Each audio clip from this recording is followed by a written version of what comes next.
no one's going to give you money to make a movie. Money's really hard to get, you know. We're kind of dumb. It took us a while to learn that. And especially in Australia, films are funded by the government, a lot of them. You know, there's no private funding in Australia. Most movies you see that are Australian get their money through this film fund, which is like taxpayer dollars. And which can backfire, because I was just in Melbourne recently and I saw this movie and the producer came out beforehand and was like, thank you, because you paid for this with your taxpayer dollars. And it was one of the worst movies I've ever seen. All I could hear when I was watching the movie is the sound of people's tax dollars going down the drain. And I was like, ooh, that one stings.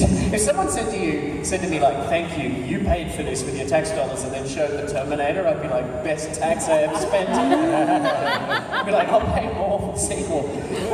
But this movie was like, so anyway, James and I, at the time, sort of late 90s, early 2000s, Australia just wasn't making genre films. They sort of are now, you know, and stuff like Wolf Creek, but back then, it just wasn't happening, and so we came to the decision, we're going to have to pay for this ourselves.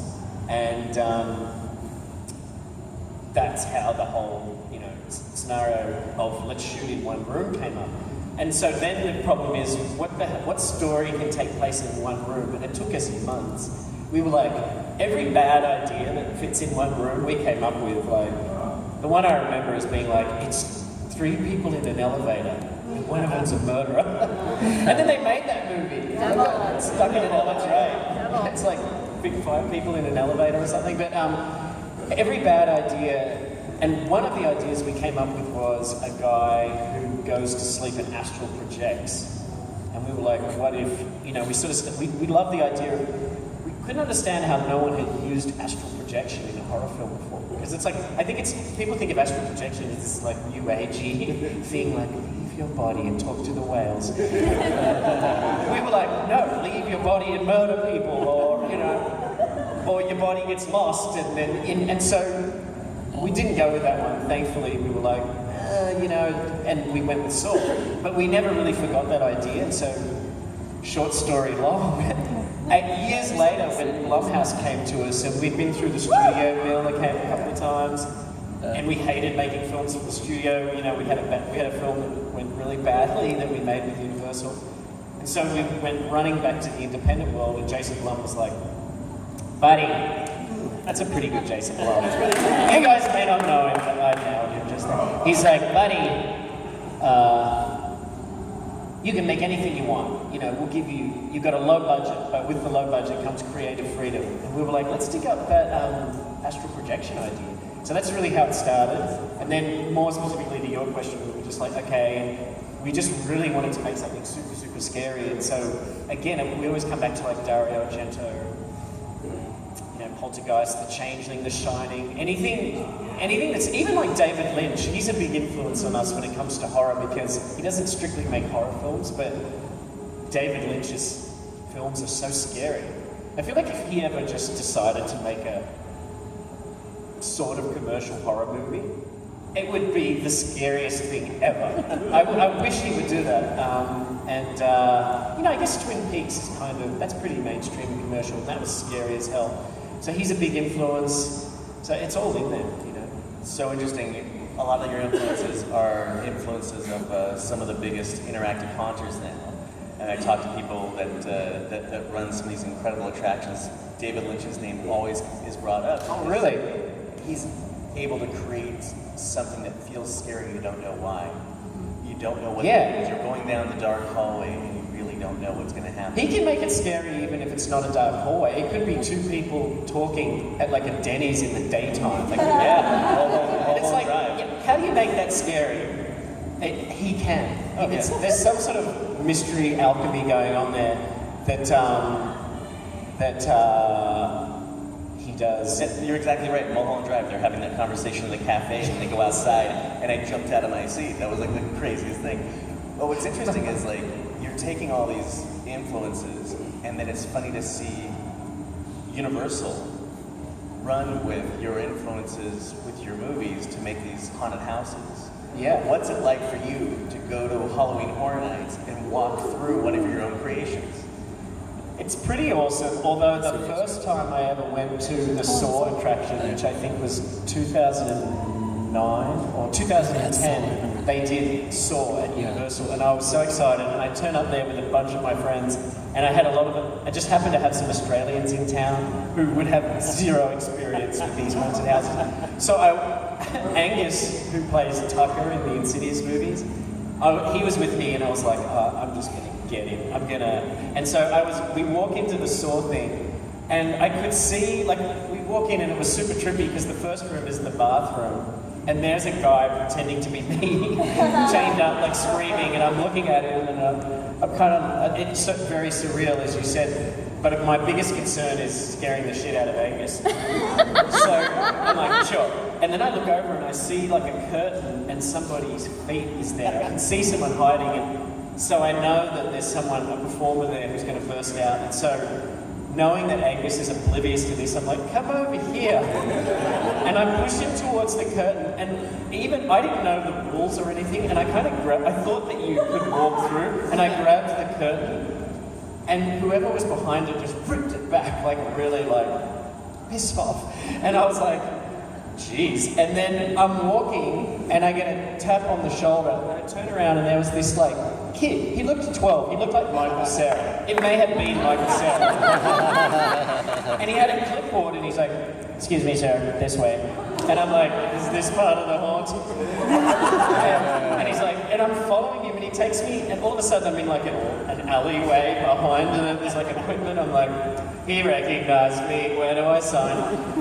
And I'm like, what's going on? And he's like, you have to leave, sir. And I'm like, why? And he's like, no interfering with the performers. And I'm like, no. And he's like, yep, let's go. And by this stage, my friends are stacking up behind me. And I was like, I just looked at him and I'm like, I don't know how to tell you this, but I wrote that film. That maze is my maze. You have to let me finish. And he tapped me on the shoulder 30 seconds in. And I was like, you have to let me go through that maze. And he's like, yeah, you wrote the film, let's go. And all my friends were like, he did. And Angus was there like, I swear to you. And he was like, I'm sorry, we're very strict about this. I'm like, please let me finish this maze. I got kicked out of my own maze. So finally, there were so many people stacking up. Lucky he was this high or whatever. Finally, he was like, all right, look, you can finish the maze, but no interfering with the performance. And I was like, fine, kind of sheepishly finished it off. But yeah, kicked out of my own maze. That was my maze experience. That's awesome. I mean, between that kid and the Toy Story guy, these are my favorite characters. When's that movie coming out? That's so rad. Insidious Chapter 3. You know, that was... Oh, that's where There's a lot of horror films. He was at the premiere. And Oh my god. usually get to 2 I'm like, and I know 3, this and then guy you start started having to be like, we'll see anything because we love horror. We just go, you know what? We're showing up. But I love Insidious Chapter 3 the most. I fell in love with that movie because Insidious was already so cool because, like I said, it's low budget, low hanging fog, and we're in a different world, and it works. But Insidious Chapter 3, which you directed, you wrote it and you directed it.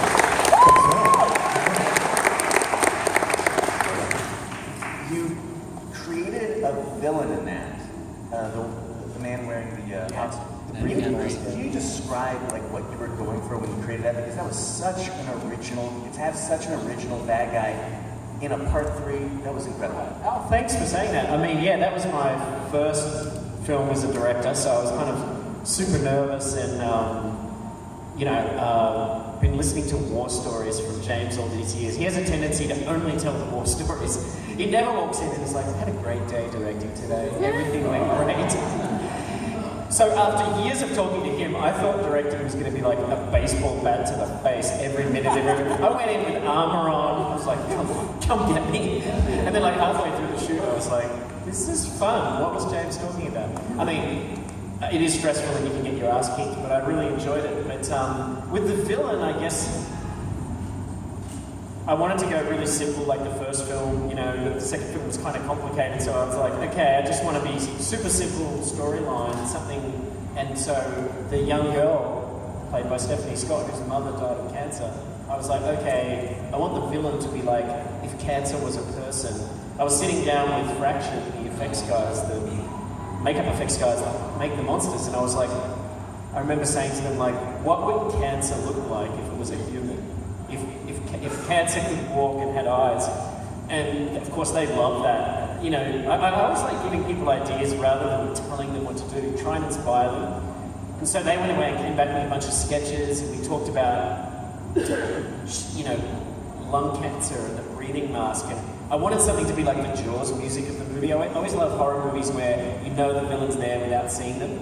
So whether it's like, you know, whether it's like the Jaws music or, you know, Darth Vader, if you hear that breathing, you instantly know he's around the corner. I kind of wanted that. And so we came up with this, like, really like the sound of breathing when you're about to, you know, die and you've got emphysema and stuff. So that was really where it came from, was like, if cancer was a human being, what would it look like? We kind of worked with it. And we got the guy, when we were casting it, I was like, I want someone who looks like that guy from Seven. You know, the guy who was strapped to the bed for a year. And we got the guy from Seven. That was the dude. He was the actual guy. And he, like, to this day, he looks like the guy from Seven. He's like super skinny, and he must specialize in stuff like this. He's like the nicest guy ever, and we put all the makeup on him and stuff, and kept it pretty simple, you know. That's incredible. I mean, that's so cool. You got the guy from Seven. It's so incredible. I love getting surprises on stage. It's really, you keep surprising me. There's that one shot in chapter 3 that was on the trailer when they're looking out the window, going back. Remember the shot where you're looking down and there's nothing there, we go back and all of a sudden there's something there. Was that like planned out way in advance? It felt like that shot felt to me like maybe that was even the inspiration for part 3 or something. Am I overthinking it? No, I mean, I feel like the best thing to do is come up with a story first and then plug the scares into it, you know, as opposed to the other way around. I feel like you don't want to have a bunch of scare scenes and have to connect the dots with the story. I mean, maybe that would turn out fine, but for me, that never works. So once I had the story of the young girl and all this stuff, then I started, and I not only was it my first film as a director, but I had 2 films previously directed by James, who I think is the best modern director of horror. Talk about having to come on after like Black Sabbath and be like, hi, I'm here with my ukulele. And so I was like, how am I going to live up to what James has done? And so I remember I would just go for these long walks around my neighborhood just listening to scary music. And I would be trying to come up with scare scenes that not only James hadn't done, but that were a little bit new. And just simple stuff, you know, I didn't want to go too crazy, and that was one of them, was just like, the idea of doing things in one shot, I think, is always good. And it was quite a complicated shot because we actually did it on a raised platform with a green screen. We weren't actually leaning out of the building. And so it was pretty complicated, but, you know, the best thing about making horror films is when you see the movie in a theatre with audiences. I guess it's the same feeling that a comedy director gets when they watch their movie with an audience and see them cracking up. If you see people falling out of their chair laughing, you know, it's like heroin. You're just like, oh. You know, you're just like, you know, it really is. You just get, and the horror version of that is people screaming. like, we actually use night vision cameras to film the audience when we do test screenings because we want to see where they're reacting. So the people in the front row are really big in the frame. And there was one girl in Insidious 3, she would like sit down, she had a hoodie and she would just pull it and zip it up like a penny. She was trying to fall. And it was like, I was like, yes, that person's my favorite. And so, you know, that scene gets a big reaction, so you're like, okay, cool. That's in the movie. And then the cast scene where she breaks the cast off and she's walking, yeah. she's crunching bones. Yeah. Oh my God, the crunching bones. Get the hairs on the back of my neck. It's about as hardcore as you can get in PG-13, you know. But actually, we're about to do Insidious 4, and I think this we start shooting out the week after next, and I reckon that's the most hardcore one in terms of what we can get away with. I think we might get an R. Who knows what's going to happen? But there's some pretty crazy stuff in that one. So you probably can't tell us anything about that movie, but can you tell us anything about that movie? Really, what can I say? Well, Shay's going to be in it. She's going to be I'll be in it with Angus. The other thing I will say is there's a little bit of, it kind of goes into Elisa's past, like her past and her background. So yeah, that's probably all I can say about Prequel to the third one. Right? When I saw Lynch, all I kept thinking was the original Nightmare on Elm Street. Yes. The school That's right, teacher in yeah. that film, which keeps getting borrowed by every horror. Like so many Follows had another scene. Mid Follows, that teacher was totally doing that type of Yep. so good.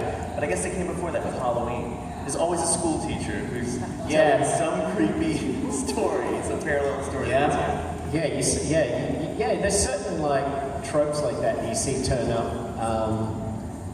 You know, even like Stranger Things doing all that, you know, high school babies, and then they get it perfect. But I mean, Lynn's great. She's been in so much. She's been in The Hidden, and just tons of great horror films from the 80s. She's in. Some great comedies too. Yeah. Now, let's talk about comedies for Cooties. I love when you introduce me, you're like, Saw! It's like, yeah, Insidious, yeah, Cooties. The four people that saw it are like, yes! But the people who saw it loved it. Yeah. I mean, that's the thing about it. It's like horror comedy, that is like, to me, I believe that just appears to be like one of the hardest genres to crack. I mean, what was it like for you? It's tough, it is tough. I mean, it was one of the most fun times I've had shooting a film because you could just embrace the comedy of it and, you know, playing this weirdo teacher in the film and it was